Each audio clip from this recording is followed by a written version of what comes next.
Good morning, students. Today we have to read next point, learning and culture, from page number 95. As the religious and social experiences of the Muslims deepened through contact with other people, the community was obliged to reflect on itself. जैसे जैसे जो मुस्लिम थे उनका धार्मिक और सामाजिक जो अनुभव था वो गहरा होता गया, डीपन होता गया दूसरे लोगों के संपर्क में आने से, तो उनको अपने आप पर ओन इटसेल्फ, अपने आप पर विचार करना पड़ा and confront issues pertaining to God and the world. और इस संसार और ईश्वर के बारे में उनको जो मुद्दे थे, इश्यूज थे, उनको कन्फ्रंट यानी कि उनका सामना करना पड़ा। What should be the ideal conduct of a Muslim in public and private? Public मतलब सबके सामने और प्राइवेट यानी कि अकेले। एक मुस्लिम का जो आदर्श आचरण है, व्यवहार है, वो क्या होना चाहिए? What is the object of creation? ईश्वर की जो रचना है उसका क्या उद्देश्य है? And how does one know what God wants from his creatures? और कोई व्यक्ति ये कैसे जान सकता है कि भगवान अपने क्रिएचर्स यानी कि अपने बनाए हुए जीवों से क्या चाहता है? How can one understand the mysteries of the universe? और कोई व्यक्ति इस ब्रह्मांड की मिस्ट्रीज यानी कि रहस्यों को कैसे समझ सकता है? आंसर्स टू सच क्वेश्चंस, इन सारे क्वेश्चंस के जो आंसर थे केम फ्रॉम लर्नड मुस्लिम्स, वो शिक्षित मुस्लिमों की तरफ से आए। Who acquired and organised knowledge of different kinds, जिन्होंने अलग अलग तरह के ज्ञान को ऑर्गेनाइज किया यानी कि इकट्ठा किया और प्राप्त किया।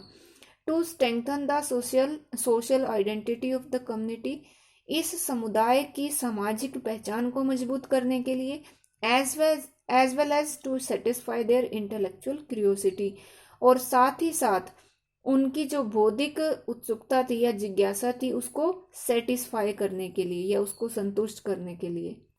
फॉर रिलीजियस स्कॉलर्स, धार्मिक विद्वान जिसको कहा जाता है, और इनको उलेमा कहा जाता था। Knowledge derived from the Quran, धार्मिक विद्वानों या उलेमाओं के लिए जो ज्ञान था वो कुरान से आता था। And the model behaviour of the Prophet, और जो पैगंबर का आदर्श व्यवहार या आचरण था, वो the only way to know the will of God, वो केवल एक ही रास्ता था भगवान की इच्छा को जानने का। यानी कि उलेमा ये मानते थे कि ज्ञान जो है वो कुरान से प्राप्त होता है और पैगंबर का जो शुद्ध आचरण है, व्यवहार है, वो भगवान की इच्छा को जानने का तरीका है। And provide guidance in this world, और इस दुनिया में जो मार्गदर्शन है वो हमें वो प्रोवाइड करता है, प्रदान करता है। The ulema in medieval times devoted themselves to writing tafsir and documenting Muhammad's authentic hadith, और जो उलेमा थे उन्होंने अपने आप को डिवोट किया, समर्पित किया राइटिंग तफसीर। तफसीर होती है पैगंबर के बारे में जो टिकाएं लिखी जाती है उनको लिखने में, और मोहम्मद के जो असली हदीत, असली जो कार्य थे उनको लेखनबद्ध करने या लिखने के लिए अपने आप को समर्पित किया। Some went on to prepare a body of laws और sharia, the straight path to govern the relationship of Muslims with God through rituals and with the rest of humanity through social affairs. और कुछ ऐसे थे जिन्होंने अपने आप को कानून को तैयार करने में लगाया, जिसको शरिया कहा जाता था, जिसका मतलब था सीधा रास्ता। और ये क्यों किया उन्होंने? मुस्लिमों के जो संबंध थे भगवान के साथ, थ्रू रिचुअल्स, प्रार्थनाओं के माध्यम से ईश्वर के साथ मुस्लिमों के संबंधों को नियंत्रित करने के लिए ऐसा किया। And with the rest of humanity, और जो बाकी जो मानवता थी उसके साथ सोशल अफेयर यानी कि सामाजिक संबंधों या सामाजिक कामों के माध्यम से ह्यूमैनिटी के साथ जो उनके रिलेशनशिप थे मुस्लिमों के उनको नियंत्रित करने के लिए ऐसा किया। इन फ्रेमिंग इस्लामिक लॉ, इस्लामी कानून बनाने में, ज्यूरिस्ट मतलब कानून को जानने वाले, कानून वेता। Also made use of reasoning, उन्होंने तर्क का सहारा लिया या तर्क को यूज किया। Since not everything was apparent in the Quran और हदीत, क्योंकि सारी जो चीजें थी वो कुरान और हदीत में स्पष्ट नहीं थी। And life had become increasingly complex with urbanisation, और अर्बनाइजेशन के कारण यानी कि शहरीकरण के कारण जो जीवन था वो कॉम्प्लेक्स हो गया था, कठिन हो गया था। Differences in the interpretation of the sources and methods of jurisprudence led to the formation of 4 schools of laws in the 8th and 9th century। Difference होते हैं मतभेद, और इंटरप्रेट करना मतलब किसी चीज की व्याख्या करना, सोर्स होते हैं जो साधन होते हैं, और मेथड मतलब तरीके। जूरिस्प्रूडेंस मीन्स विधि शास्त्र, जो कानून या विधि शास्त्र होता है तो उसके तरीके और उसके जो सोर्स थे उनको व्याख्या करने में एक बड़े डिफरेंस थे, अंतर थे, अलग अलग तरीके से लोग उनकी व्याख्या करते थे। तो उसकी वजह से 4 स्कूल बन गए, स्कूल मतलब शाखाएं बन गई कानून की 8th और 9th सेंचुरी में। दीज वर द, इनके नेम थे मालिकी, हनफी, सफाई और हनबली। ये 4 शाखाएं बन गई, each named after a leading jurist, और हर एक का नाम उनके जो मुख्य कानून वेता थे उनके नाम पे रखा गया। The last being the most conservative, जो लास्ट थी इनमें वो सबसे ज्यादा रूढ़िवादी थी।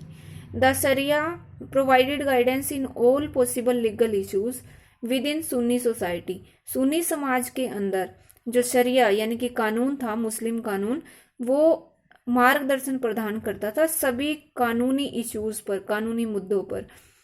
दो it was more precise on question of the personal status, जो व्यक्तिगत स्तर के क्वेश्चन थे उनके ऊपर ये ज्यादा स्पष्ट था, जैसे कि मैरिज, विवाह, डाइवोर्स, तलाक, और इनहेरिटेंस होता है विरासत, विरासत में जो भी चीजें मिलती हैं।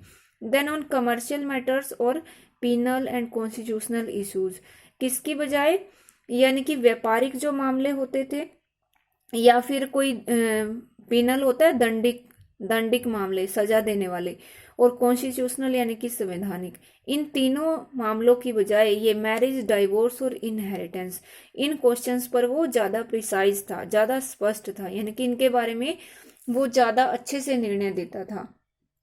Before it took its final form, इससे पहले कि ये अपना अंतिम रूप लेता, the sharia was adjusted to take into account the customary laws of the various regions. अलग अलग क्षेत्रों से जो रीति रिवाज संबंधी कानून थे, as well as the laws of the state on political and social order, सामाजिक और राजनीतिक अवस्था के बारे में जो राज्य के कानून थे उनको इसने एडजस्ट किया, यानी कि समायोजित कर लिया। Customary laws however retained their strength in large parts of the countryside. ग्रामीण जो इलाके थे वहाँ बड़े बड़े हिस्सों में जो कस्टमरी लॉज थे यानी कि रीति रिवाजों पर आधारित कानून थे, उन्होंने अपनी शक्ति बनाए रखी। इसका मतलब है कि गांव जो थे वहां पे रीति रिवाजों पर आधारित कानून ही बने रहे। And continue to bypass the sharia in matters such as the inheritance of land by daughters. और कुछ ऐसे मामले थे जैसे बेटियों के द्वारा संपत्ति का जो अधिकार था या विरासत में जो भी भूमि जो मिलनी थी उनको, उस जैसे मामले जो थे उन जैसे मामलों में वो शरिया से बचते रहे, यानी कि शरिया का पालन नहीं करते थे ऐसे मामलों में। इन मोस्ट रिजाइम्स, ज्यादातर शासनों में क्या होता था, द रूलर और हिज ऑफिसर्स, शासक और उसके अधिकारी, dealt routinely with matters of state security, राज्य की सुरक्षा से संबंधित सारे मामले वो नियमित रूप से निपटाते थे।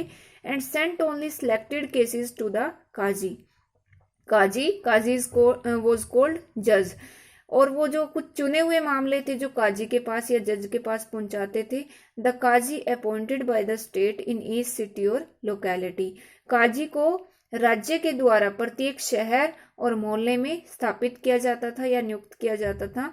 Often acted as an arbitrator, और अक्सर वो एक मध्यस्थ के रूप में, आर्बिट्रेटर होता है जो बीच का काम करे, बिचौलिया, मध्यस्थ का काम करता था इन डिस्प्यूट्स, झगड़ों को निपटाने में, rather than as a strict enforcer of the sharia, किसकी बजाय, शरिया को कठोर तरीके से लागू करने की बजाय, यानी कि ऐसा नहीं था कि वो शरिया के कानूनों को कठोरता से लागू करता, बल्कि इसकी बजाय सिर्फ वो झगड़ों को मध्यस्थ बन के निपटाता था।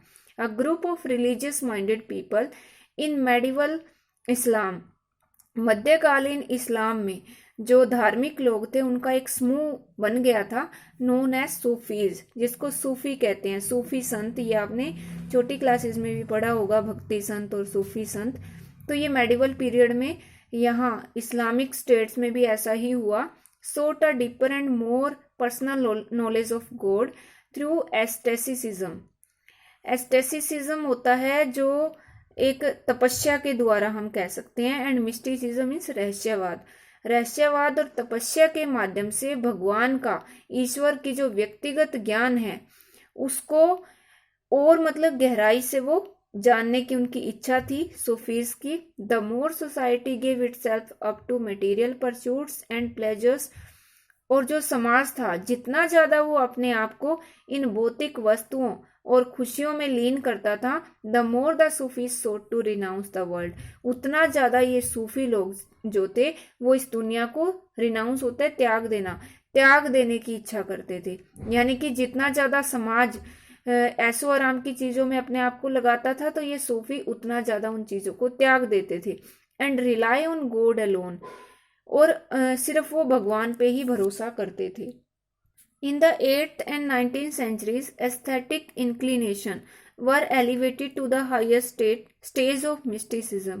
और 8वीं और 9वीं शताब्दी में क्या हुआ, ये जो तपस्वी प्रवृत्तियां थी, तपस्या करने की जो प्रक्रियाएं थी, वो उनको ऊंचा स्तर प्राप्त हो गया, हायर स्टेज पे चली गई वो मिस्टिसिज्म के, रहस्यवाद के, बाय द आइडियाज ऑफ पैंथीइज्म के विचार पर। पैंथीइज्म कहते हैं जैसे एक ईश्वर में विश्वास करना, एंड लव, और प्रेम के आधार पर। Pantheism is the idea of oneness of God and his creation. और पैंथीइज्म का मतलब क्या है, एक ईश्वरवाद, यानी कि भगवान का एक होना और उसके जो क्रिएशन यानी कि उसकी जो बनाए हुए जीव हैं उनका और भगवान का एक होने का विचार पैंथीइज्म कहलाता है। Which implies that the human soul must be united with its maker, जिसका ये विचार है कि जो मानव आत्मा है वो उसके बनाने वाले के साथ जुड़ी होनी चाहिए। Unity with God can be achieved through an intense love for God, और भगवान के साथ यूनिटी यानी कि एकता किसके द्वारा प्राप्त की जा सकती है, N intense love for God, भगवान के लिए अत्यधिक प्रेम के द्वारा इसको प्राप्त किया जा सकता है। Which the women saint Rabia और बसरा एक सिटी थी, और बसरा की रहने वाली एक महिला थी राबिया, प्रीस्ट इन हर पोएम्स, अपनी पोएम्स या अपनी शायरी में उन्होंने इसका उपदेश दिया। बायजिद बिस्तामी, एन ईरानियन सूफी, ईरान के एक सूफी थे ये, वॉज द फर्स्ट, ये पहले व्यक्ति थे, to teach the importance of submerging the self in God, जिन्होंने ये उपदेश दिया अपने आप को भगवान में लीन करने का। Sufis used musical concerts to induce ecstasy and stimulate emotions of love and passion. और सूफियों ने क्या किया, वो म्यूजिकल कंसर्ट यानी कि संगीत समारोह का प्रयोग करते थे एस्टेसी को इंड्यूस करने में, यानी कि तपस्या में लीन होने के लिए, और स्टिमुलेट इमोशन, प्यार और प्रेम के जो इमोशंस होती हैं, भावनाएं होती हैं, उनको जगाने के लिए वो म्यूजिकल कंसर्ट का सहारा लेते थे। Sufism is open to all regardless of religious affiliation, status and gender. और जो सूफीज्म था यानी कि जो सूफीवाद था वो सभी धर्मों के लिए खुला हुआ था, इसमें कोई धार्मिक हैसियत, कोई स्तर या कोई लिंग, इसका कोई वो नहीं था कि वो इन्हीं के आधार पर दिया जाए। दुलनुन मिस्री, whose grave can be still be seen near the pyramids in Egypt, जिसकी कब्र अभी भी पिरामिड के, इजिप्ट में पिरामिड्स के पास देखी जा सकती है। दुलनुन मिस्री वो एक ये सूफी संत थे। डिक्लेयर्ड बिफोर द अब्बासी खलीफ अल मुताकिल जो थे उनके सामने, अब्बासी खलीफा थे ये एक, उनके सामने इन्होंने घोषणा की थी दैट की he learned true Islam from an old women, कि उन्होंने एक बूढ़ी औरत से सच्चा इस्लाम सीखा है। And true chivalry from a water carrier. Water carrier होता है जलवाहक, यानी कि पानी लाने ले जाने वाला। और एक जलवाहक से उसने वीरता, सच्ची वीरता सीखी। By making religion more personal and less institutional, Sufism gain popularity. इस सूफीवाद को ज्यादा पॉपुलैरिटी मिली, यानी कि इसको ज्यादा प्रसिद्धि मिली। किसकी वजह से? क्योंकि इसने धर्म को इंस्टीट्यूशनल की बजाय, यानी कि संस्थात्मक की बजाय एक पर्सनल, यानी कि व्यक्तिगत मुद्दा इसने बना दिया। धर्म को एक व्यक्तिगत रूप दे दिया इंस्टीट्यूशनल की बजाय। And pose a challenge to orthodox Islam, और जो रूढ़िवादी इस्लाम था, पुराना जो इस्लाम था, उसके सामने एक चुनौती प्रस्तुत की।